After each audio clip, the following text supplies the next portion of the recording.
Hi, everybody. Welcome back to Bullet Sponge Brews. My name is Wilson, and today we are going to be doing a brown sugar cinnamon mead. Now, before we get too far into this, I do want to let you know that next week I've actually got quite a busy week ahead of me. I'm going to be doing 3 different videos just next week. On Friday is going to be our typical mead making video, but Monday I will be filming a video on racking both the pineapple jalapeno and the Arnold Palmer into secondary and then stabilizing them. We are going to be back sweetening both of those, so we are going to want to stabilize them, and we're going to want to let them stabilize for 36 to 48 hours. I'm going to err on the side of caution. We're going to go with 48 hours. And then Wednesday, we will be filming the video on back sweetening and tasting them. So yeah, we're going to be getting to back sweeten and stabilize because we are going to be adding more fermentable sugars into our meads to sweeten them. We do want to make sure that we stabilize them. That way, fermentation doesn't start back up. Now, with the pineapple jalapeno mead, that's going to be about 11% ABV. And with the Arnold Palmer mead, that's going to be about 14% ABV. Both of those are not quite to the ABV tolerance of the yeast that we have in them. So we don't want to restart fermentation on those. So we're going to stabilize them, let them sit for 48 hours, and then we're going to back sweeten. It's also going to allow us to taste test them and see where we kind of need to be sitting. Like I said, today we are doing a brown sugar cinnamon mead. Unfortunately, I don't have any cinnamon sticks, so we're probably going to be adding the cinnamon in secondary, but we will be adding the honey and the brown sugar in this one today. What we have going on today is here, as always, we have our yeast that is already rehydrating. I also did add a little bit of sugar in there via honey to kind of get them to ferment and really start going.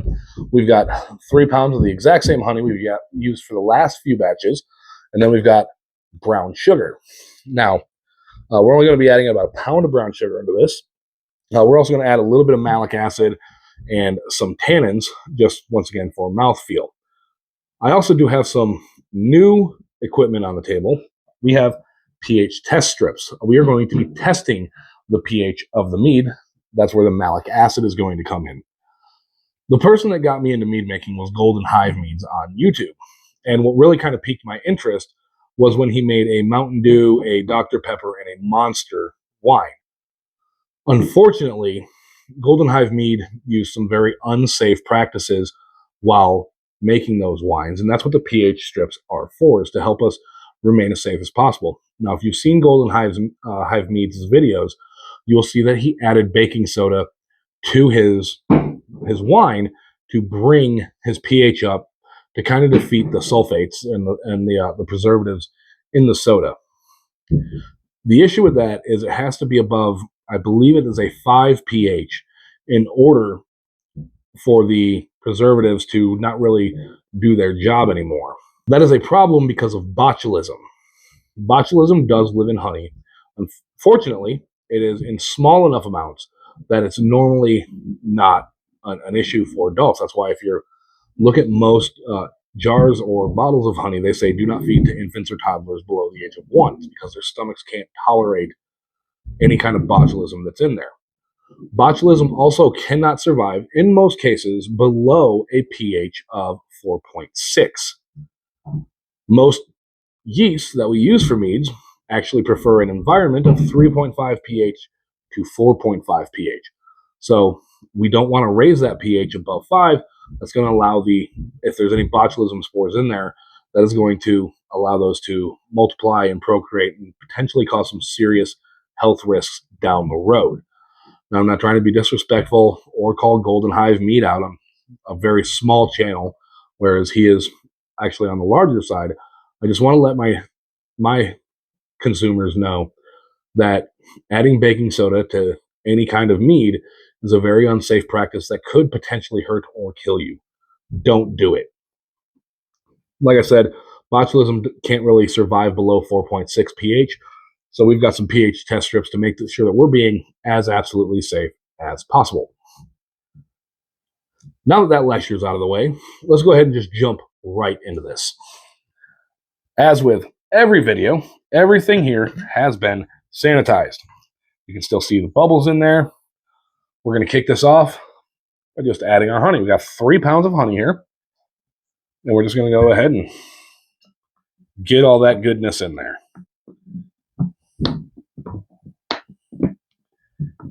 I've also got some warm water here that I'm going to dump in here. Hopefully we don't have a repeat of the last time that I did this.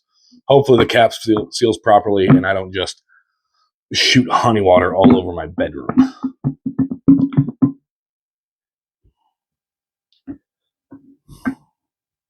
Come on. And like I said, we're just going to add a little bit of water to this. Go ahead and try and put that over there so I just don't make a... Oh, of course, I'm going to spill it. Pour some warm water in there. Seal it up. And once again, and of course it doesn't seal. Sweet baby Jesus. Oh, this is annoying. Look, screw it. I'll just swirl it. Once again, we're just doing this to kind of loosen up some of that honey, get as much of the honey in there as possible. We want all the sugar in there because yeast likes sugar. I guess that's about as good as we're going to get.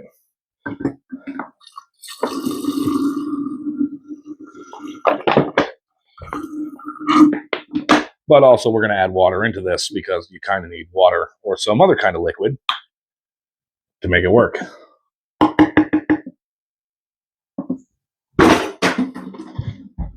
Next, we're going to go ahead and add our brown sugar. This is a 2-pound bag.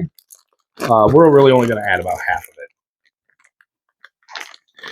Pull out our handy dandy knife that we carry on us because it is a tool. And we're just going to go ahead and dump that in there.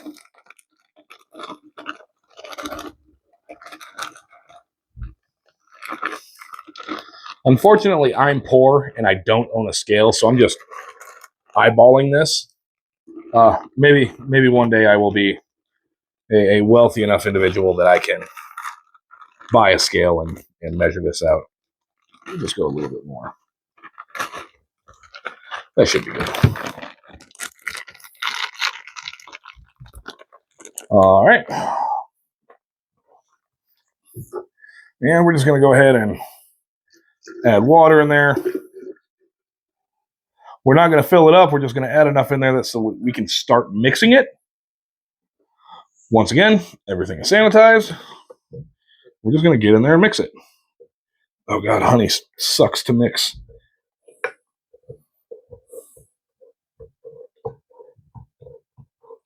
Also, by mixing, it's all allowing us to oxygenate it. Oxygen is very good for the beginning stages of fermentation. It's not until much later and into primary and then into secondary and bottling that we do not want oxygen introduced. It's going to cause issues, off flavors. It's going to essentially spoil the mead. We don't want that. But in the beginning stages, we absolutely do want it. And had I been smart, I would have used one of my narrow mouth carboys where I could just plug it and shake the holy hell out of it. But I don't often think too far ahead, and that's kind of the scenario that we're at right now.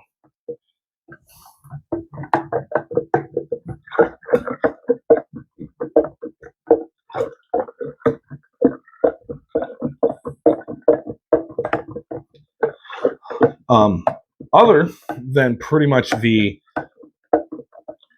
pH testers, the pH testing strip, everything is pretty much the exact same though.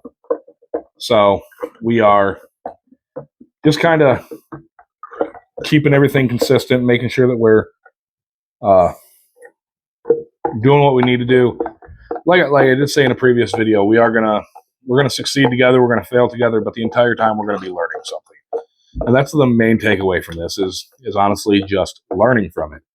This is something that I have enjoyed starting, and I've got 3 people in my comments that regularly interact with me. They're asking questions in there, and I love answering questions. So if you guys do have any questions, go ahead and ask them below. I'll try and get to them. I'll try to answer them as best as I can. The three subscribers that I do have that are regular interacting with me, I just want to give them a quick shout out. is Christine. Thank you very much for your support. My buddy Carnage Asada, he's asked some pretty good questions. And then I'm not even going to try to pronounce his name because I don't want to absolutely butcher it, but his name is right here.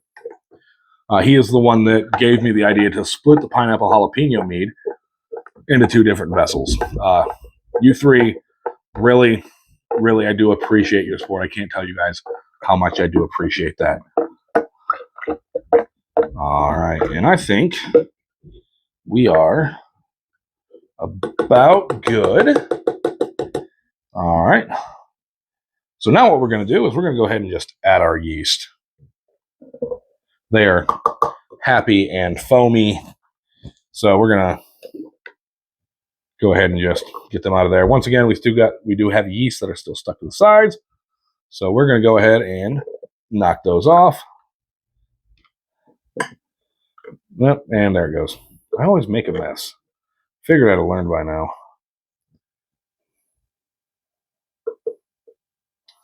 And we're just going to go ahead and dump that back in there. Then, going to top her off with water.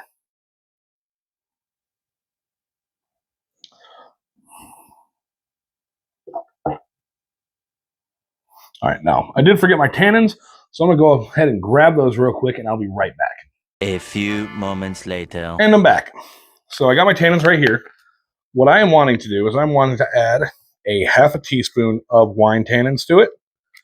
Once again, tannins are, they help with the mouthfeel, makes it so that doesn't feel like you're just drinking water. I almost scooped meat out and put it in the tannins. That could have been disastrous. All right, we're going to go ahead and grab half a teaspoon of those. Let's go ahead and chuck those in. Now, getting back to the pH scale and botulism, I'm going to go ahead and just add a half a teaspoon of malic acid. And then we're going to remix it, and then we will see where our pH is. Like I said, we're wanting to hit between 3.5 and 4.5. Now, while these are not end-all, be-all, they should give us a good enough approximation of where we need it to be. So I'm going to go ahead and just mix this up real quick. And in case I didn't mention it before, yeast do prefer environments that are about 3.5 to 4.5. So that's kind of the range that we want. We don't want above a 4.6 because botulism is very bad. Now, botulism is everywhere. It's in the soil. It's everywhere. The issue is when you get a big enough colony and you consume it, that your stomach acid can't overwhelm it. Now, a lot of you might be thinking, oh, well, 3.5 to 4.5, that's pretty acidic. It's actually not. I think Coca-Cola runs like a 3.2. So, and yes, Coca-Cola will eat rust off of nails. I understand that. But it's not going to melt your skin. So that's we're definitely not worried about that. It's just we want to make sure that we give a healthy enough environment. Looks like those tannins just clumped up into a ball. Yeah. Hopefully they'll break up.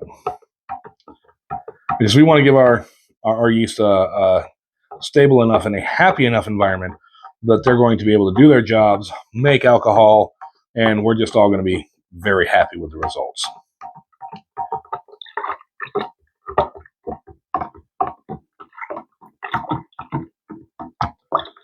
All right, I think we should be good. Let's go ahead and take a pH reading real quick. Now, there's an obscene amount of test strips in here, so these should last me quite a while. So what we're going to do, got a little pipette right here. Pipette has also been sanitized. We're just going to drop a couple drops on that.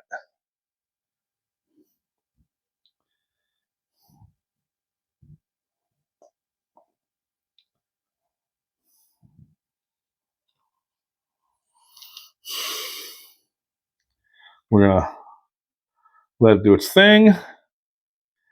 Now, unfortunately, it looks like the instructions are in Chinese, and I don't speak Chinese, so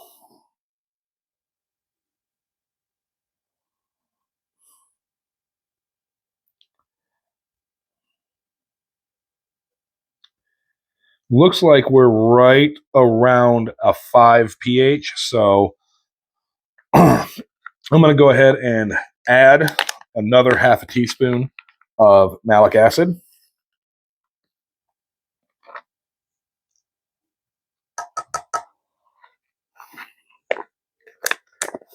And we're going to mix it again.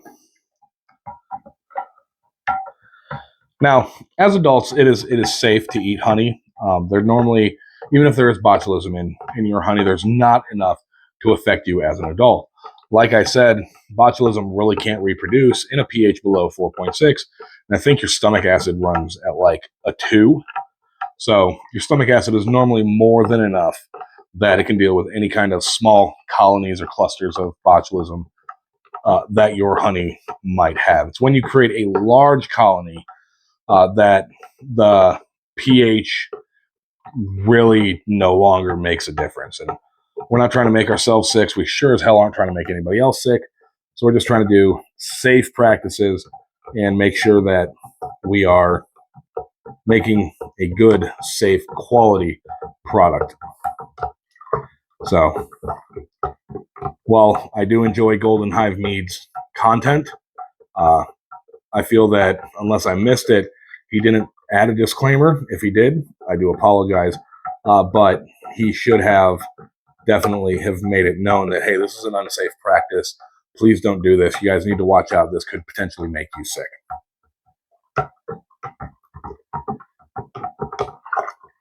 All right. Now let's see where we're at. You know what? Screw it. I'll use the same strip, just the other end.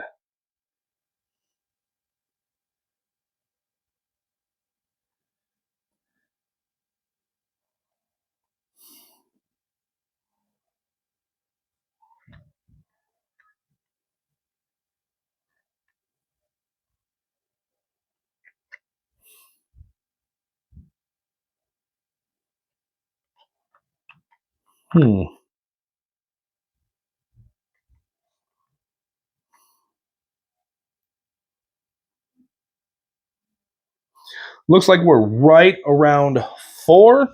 So we're going to call it 4. Yeah, we're at about 4. We're going to call it. That should be good enough. So let me go ahead and adjust my formula. We did 1 teaspoon of malic acid. All right. The only thing left for us to do here is to take a gravity reading. So we're going to go ahead and, once again, being very careful of the hydrometer, go ahead and insert that in. Make sure it's seated all the way down. We're going to go ahead and grab a sample of this. See where our sugar reading is, which probably going to be quite high because if you have noticed in previous videos, have a tendency of screwing this up.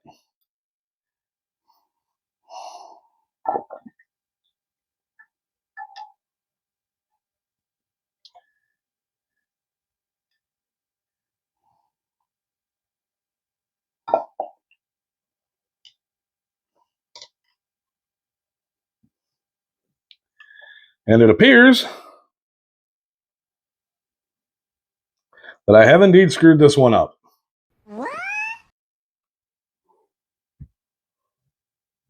Because it's not reading on the scale again.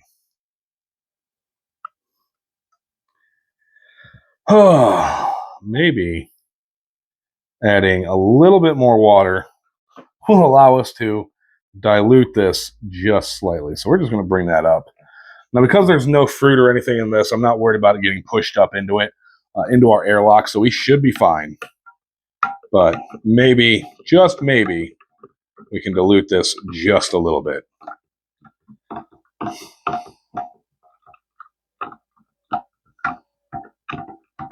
Because, unfortunately, I don't have another vessel to put this in to split it.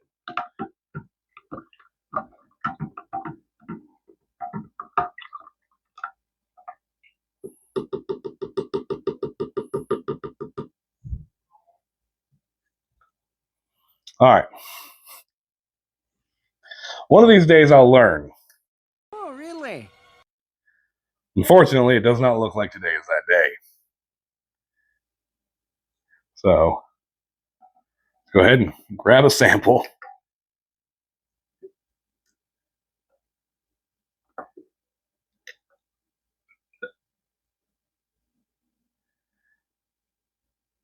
Hey, that definitely lowered it.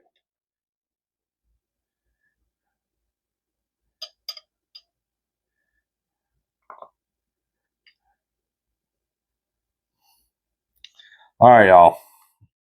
We are at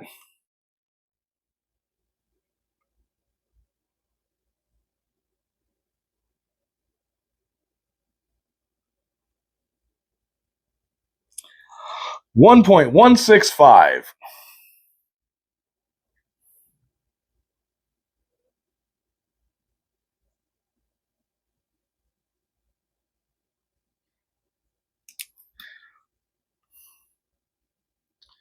Like I said, one of these days I'll learn.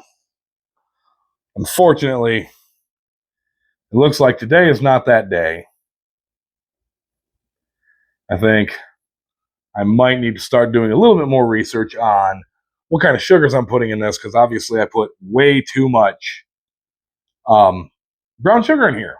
And unfortunately, we can only add, we can never take away, which I guess you could call the takeaway.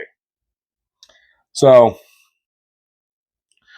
I'm going to go ahead and real quick, I'm going to go ahead and knock this math out. We're going to figure out what our potential ABV is, and I'll be right back.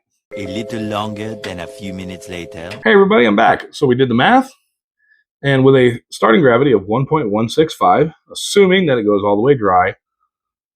Normally this is where I'm saying it won't, but I have been proven wrong before. The blueberry pomegranate has been going absolutely insane the past couple days, and I can't wait to share that ABV with you, but that'll be at a later video. So I'm not going to say this cannot go absolutely dry, but if it does go absolutely dry, it would be over 23%.